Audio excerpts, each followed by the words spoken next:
Bonjour à tous, bienvenue à Lucie l'Immobilier. Aujourd'hui, je vais vous parler des droits et devoirs de chacun en tant que voisin. Le premier concerne votre jardin. Si vous souhaitez passer la tondeuse ou le motoculteur, attention, il y a des horaires pour ceci, 8h, midi, 14h, 19h. Le samedi, ça peut être réduit à 18h et le dimanche, 10h à midi. Pour être sûr, vous pouvez consulter le site de votre mairie. Il vous indiquera forcément les horaires. Ensuite, concernant toujours votre jardin, vous avez des arbres, il faut qu'ils soient à une certaine distance de la clôture. C'est-à-dire que s'ils font plus de 2 mètres de hauteur, il faut qu'ils soient à 2 mètres de la clôture. S'ils font moins de 2 mètres, il faut 50 cm. Et concernant votre jardin, vous pouvez également avoir la servitude de tour d'échelle avec votre voisin. C'est-à-dire que vous pouvez aller entretenir et passer votre échelle chez le voisin ou nettoyer votre pignon aussi également. Mais pour cela, il faut quand même demander son accord pour aller chez lui et pas arriver avec votre échelle directement en disant je vais faire à la taille aujourd'hui. Concernant cette clôture, elle peut être mitoyenne. Donc, si elle est mitoyenne, tout accord de travaux ou de rénovation ou de mise en place, je vous le conseille de le mettre par écrit afin d'éviter les litiges dans le futur.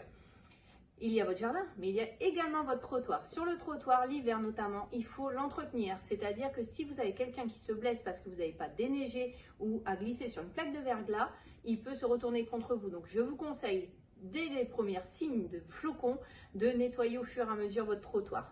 Sur ce trottoir, vous avez des poubelles, les sortez que à partir de 20h parce que vous n'avez pas le droit de les sortir avant légalement. Il y a une jurisprudence pour ça.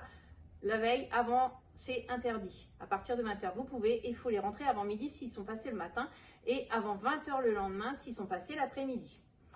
Concernant la suite, c'est les tapages. Les tapages, on sait ce que c'est du bruit. Du bruit qui peut être en journée ou en nuit. La nuit, c'est 22h à 6h du matin. Et la journée, c'est forcément le reste.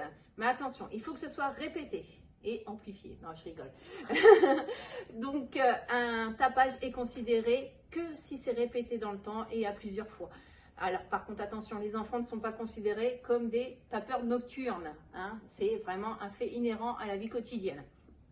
Ensuite, attention, si vous êtes en appartement, vous pouvez demander à votre propriétaire qui insonorise forcément le logement ou le mur en tout cas qui résonne chez le voisin, puisque c'est un devoir du propriétaire. Ensuite, vous avez également le barbecue. Bon, l'été est passé, mais si votre barbecue fume un peu trop et c'est très régulier, ça peut être une nuisance pour votre voisin. Celui-ci peut se retourner contre vous, mais il faut que ça noircisse vraiment le mur et tout ça. Hein. Attention, hein, c'est pas non plus un barbecue à la semaine. Après, si vous avez d'autres questions sur les nuisances de vos voisins et que vous ne savez pas trop où vous adresser, passez à l'agence, on vous y accueillera et on vous expliquera tout.